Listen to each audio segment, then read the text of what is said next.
Bueno, mira, yo creo que por ahí la pregunta es abarcativa y creo que cuando uno habla muchas veces de ganadería, si bien parece que es todo lo mismo, creo que está dividido en algunos ítems que son bastante diferentes entre sí. Yo te diría que hay vectores que atravesaron a toda la ganadería, tanto a la cría, a la invernada o al engorde, que repercutieron de manera negativa. Cada uno de estos vectores de manera diferente en cada uno de los eslabones que componen esta cadena.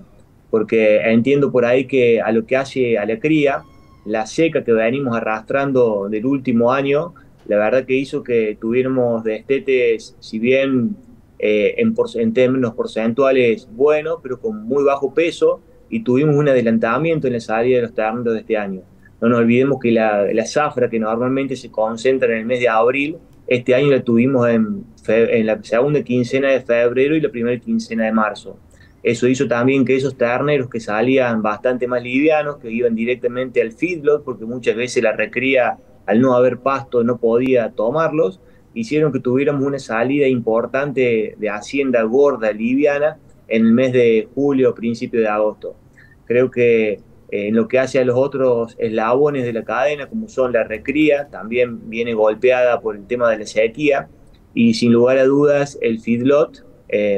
ya sea para consumo o para exportación, muchas veces termina siendo el embudo que recibe todos los aspectos negativos del resto de la cadena. Eh, en este caso de la seca afectaba la producción de maíz, encarecía drásticamente el valor de los insumos y todavía imposibilitaba de poder tener resultados económicos favorables.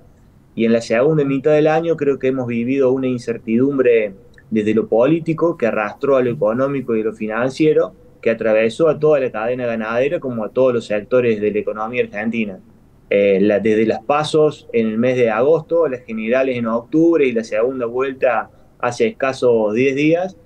hicieron que el mercado estuviera totalmente influenciado por el devenir político, y eso hacía que la estabilidad que muchas veces pregonamos que tiene que tener este mercado se veía alterada. Nos encontramos con productores reticentes a querer vender por una cuestión lógica especulativa de no querer quedar expuestos, intentaban acortar en la medida en que podían los plazos de venta y querían calzarse inmediatamente cualquier venta que ellos hacían con compra de invernada. Invernada que del otro lado también estaba bastante reticente a poder salir a lo que hace al mercado, pero que muchas veces se terminaron convalidando precios que estaban por encima de la relación de equilibrio entre gordo e invernada. Hemos llegado al mes de casi de diciembre ya, con un panorama bastante similar a lo que venimos teniendo el año, pero con una expectativa totalmente distinta. Y mira, yo creo que el mercado del gordo tiene dos salidas básicas. Por un lado, el consumo interno, que depende del poder adquisitivo que tenemos los argentinos. Y sin lugar a dudas hemos visto que el poder adquisitivo de los argentinos en el último año se ha venido disminuyendo de una manera estrepitosa y corriendo atrás de la inflación de manera permanente. Eso necesariamente se ve repercutido en el precio de los alimentos y en este caso puntualmente en el precio de la carne. La contracara muchas veces, que tenía que ser la exportación, tuvo ciertas trabas a lo largo de todo este gobierno saliente, que no logró tener previsibilidad por parte de los exportadores y que muchas veces el mercado internacional no terminó ayudando a la economía argentina. Hoy creo que muchas veces esa no ayuda del mercado internacional también tiene que ver con factores propios, un tipo de cambio totalmente atrasado, no tener un único tipo de cambio, sino que había tipo de cambio para cada uno de los insumos que participaban del proceso productivo, había que liquidar muchas veces anticipadamente las exportaciones, en fin, un montón de ruidos al mercado que le hacían muy mal. Creo que hoy en la actualidad el poder adquisitivo de los consumidores sigue siendo atrasado, por lo tanto vemos que la única salida de mantener el precio elevado de la carne va a ser la mayor escasez que va a haber, porque el feed se está vaciando, porque vamos a encontrarnos con mucha menor cantidad de terneros, y lo que hace a la exportación necesariamente esta mejora en el tipo de cambio que se traslada muchas veces al productor, tiene que tener un análisis diferente también. porque no nos olvidemos que para hacer el novillo de consumo interno, que no llega o llega a lo sumo a 400, 420 kilos, tiene un encierre de entre 120 y 150, 160 días. En tanto que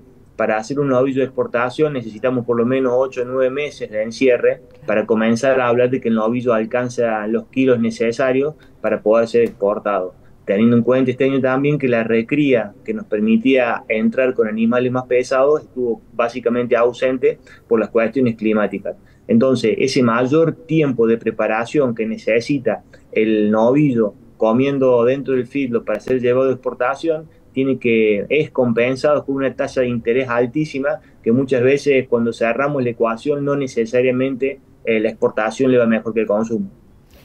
Y usted hablaba justamente de la escasez de animales, ¿no? Y le iba a preguntar qué prevé para 2024. Por un lado, ¿en qué orden, no sé, 1,5 millones de terneros menos? Es lo que vengo escuchando en distintas conversaciones que estamos teniendo con productores ganaderos. Y por el otro lado, transcurrido el proceso electoral, luego de meses, como usted bien detalló, ¿qué expectativas para el año próximo? Yo creo que siempre los productores ganaderos han sido muy positivistas, ¿no? Si no, creo que esta actividad la tendrían que haber abandonado hace ya 20 años. Pero creo que este año se le agrega un contexto político en el cual creo que avisoran un cambio diferente. Les han venido prometiendo a lo largo de la campaña que va a haber una unificación en el tipo de cambio, que va a haber salida a las trabas para la exportación, que se va a producir un reordenamiento en el mercado interno, lo cual va a generar precios genuinos de la mercadería que cada uno produzca, y eso le va a dar necesariamente la estabilidad que me dé previsibilidad. Si a eso le sumamos la eliminación de las distorsiones, tanto en el mercado interno como en el mercado externo, que en los últimos meses la verdad que han sido bastante importantes, porque no nos olvidemos que en el mes de agosto, que fue el último, cuando se proyectaban tipos de cambio diferenciados para las exportaciones agrícolas, como fue el caso del trigo y el maíz y de la soja, repercutían directamente en los costos de producción del feedlot. Entonces, esa distorsión de precios relativos ayudaba y le permitía al gobierno hacer una determinada caja, pero estaba castigando drásticamente al sector productivo que producía carne. En este caso, llegamos a ver pérdidas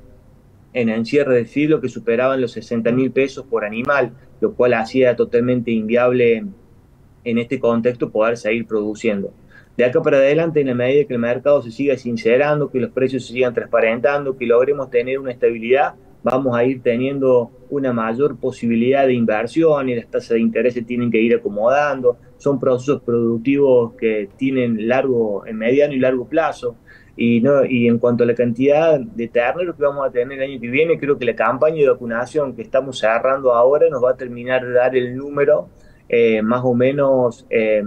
final de qué es lo que vamos a tener el año que viene, porque esta campaña de vacunación que estamos haciendo ahora justamente se vacunan los terneros, que fueron los nacimientos de este año, que van a ser un poco la oferta que va a salir el año que viene. Esa oferta de terneros que muchos hablan entre 900 y 1 millón de cabezas menos,